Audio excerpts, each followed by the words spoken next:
This is week 1, day 2. We're going to start with our pillar prep. Don't forget it. Soft tissue work, mobility, stability.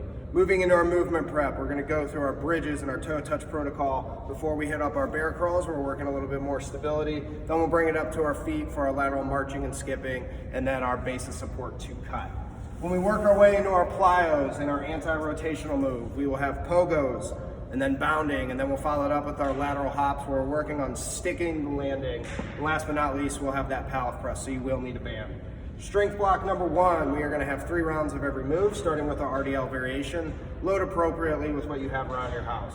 After that, we'll hit up that lateral pillar bridge and finish it off with some bent over rows.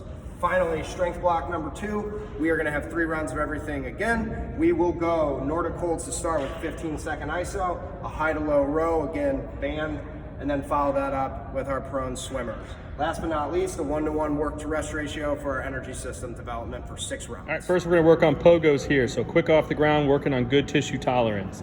From there, we're taking that into bounding, getting good separation of the legs, knees up, toes up, really working on that arm drive there. We're gonna bring it back and we're doing lateral bounds. I want you guys stick in this one. So you're jumping over, working on a good landing, soft knee, bend that knee, keep that core tight and don't let that knee cave in. Here we go, Ryan. Nice, the last one was it. Taking that into Pallof Press. So you're gonna need a band for this one or something that you can use as a band. You're gonna hold it on with your inside hand, feet right outside the shoulders. We're pushing out, we're pausing a second, and we're coming back in. Keeping that core nice and tight, resisting that rotation. All right, so this is our strength block number 1 on day 2.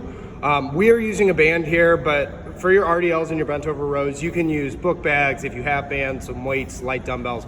Use what you can find. So here, Brett's focusing on hinging back, keeping a nice and neutral spine as he goes through and squeezing his glutes, exhaling at the top.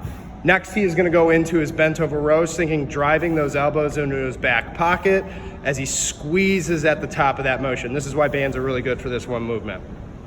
Finally, last move of the strength block, Brett's gonna drop down into a lateral pillar bridge. Big thing here, guys, is we wanna make sure that we're keeping that elbow underneath our shoulder so we're not putting any undue stress on that glenohumeral joint. Brett's got his hips up nice and high.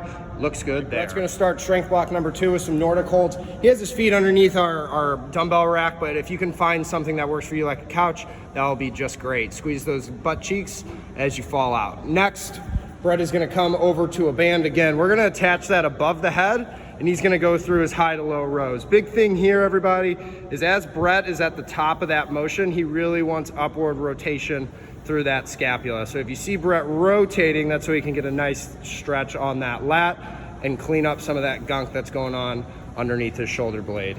Finally, Brett's gonna drop down into a prone position. We are gonna go through swimmer. So we're working a lot of that posterior shoulder girdle and upper back. Notice the height away from the ground as he goes through his motion. We want to really try to elevate by pulling up on the rear delts. All right, so finally for our ESD, we're going at a 1-to-1 work to rest ratio. Brett's going to come and show us that run. We are going for 6 rounds on week 1, 1-to-1 ratio. So if you're running for 30 seconds, you will be resting for 30 seconds.